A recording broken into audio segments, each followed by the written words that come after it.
più farfalloni amoroso, notte e giorno di torno girano, delle belle turbane. Hi guys, welcome to the channel. You're here with me in Italy and I'm here to test drive this lovely Maserati Formula E racing car. Just kidding, I'm actually here at an event called Folgore Day, and that's a deep dive into Maserati's world of Folgore. I don't know if you know, but Folgore means lightning in Italian, and that's the label that Maserati gives its electric cars, like this electric GranCabrio I have behind me. Let's see if we can get it in shot. Now, stick around, I'm going to check out a brand new Folgore model that they're unveiling to the world today, and I'm also going to talk to Head of Design Klaus Busse and find out a little bit more from him about what makes an electric Maserati an electric Maserati. Stick around, let's check it out together. Quel cappello, quella chioma, quell'aria brillante.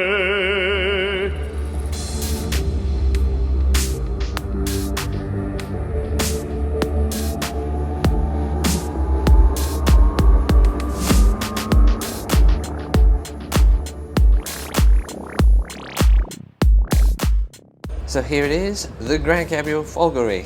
It's the third pure electric Maserati, following the Gran Turismo Folgore, which is actually the top performing model in the range, with more power than the V6 models. And then came the electric version of the GranCabrio, the medium SUV. That one has 558 horsepower and 500 kilometers of range. CEO Davide Grasso is pretty proud of the fact that Maserati is going to be the first luxury brand to go fully electric.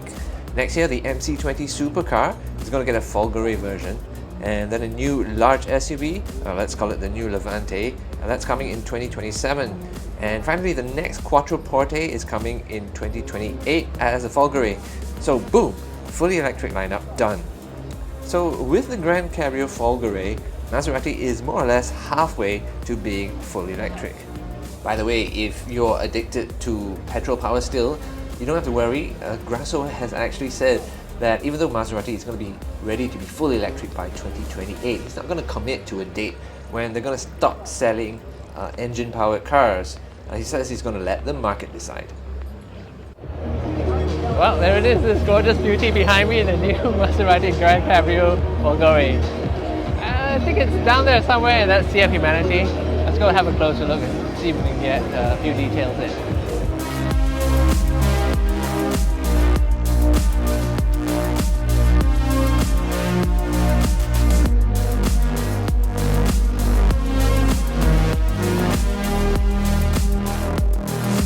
So a bit of a scrum for the car now, but I do have a bit of clear air now. Let me tell you what I can about the GranCabrio Folgore. We've seen the GranCabrio from Maserati before. That's the car that they unveiled in March, but this is the Folgore, so that's a full electric version, which is new to the market, because how many electric cabrios luxury can you think of? Anyway, we've seen the Folgore Gran Turismo before, and if you ask me, the first impression I get for this car is that it's actually very similar to the regular petrol GranCabrio, and I think that's deliberate. There are ways to tell that this is a Folgore though. It's very subtle, but there are three easy giveaways. The first thing is the grille. On a conventional grille, you've got these vertical fins and the air passes through them. It's kind of flipped around in this car.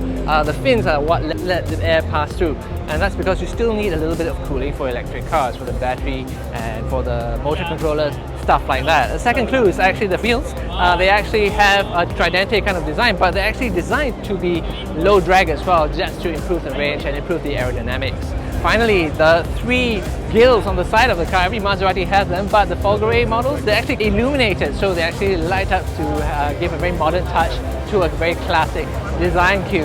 Now, as my friend fills up the frame here, I just want to tell you that something that's caught my eye about this car is that it is very low to the ground, and you're used to seeing electric cars being a bit higher up because they sit on top of a battery, right? So how do they do it in this car? Well, let me show you.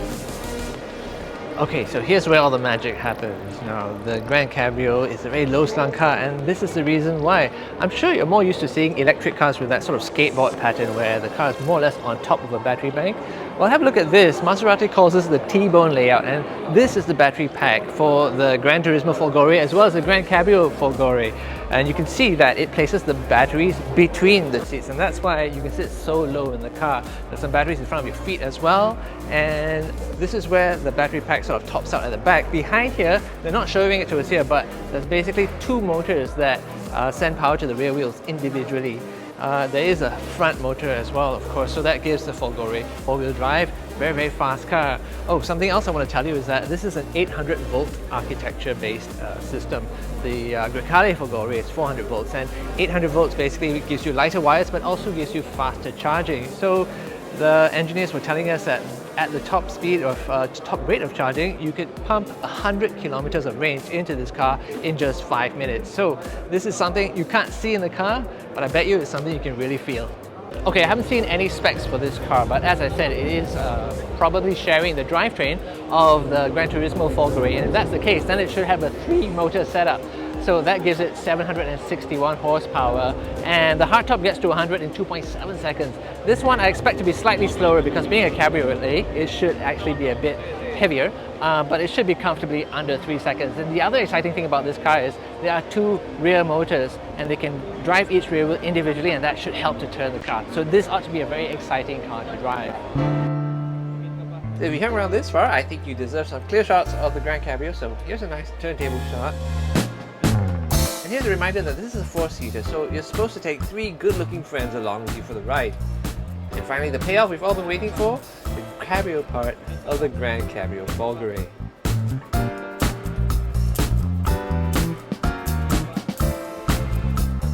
My final impressions of the GranCabrio Folgore, well, a couple of things. I think it's actually very similar to the regular petrol GranCabrio. I'm very sure that all of that is deliberate, so I'm going to talk to someone who knows exactly why this car looks the way it does. Let's see what he has to say. For me as a designer, it was important that the choice should only be, do you want to be electric or do you want to be V6?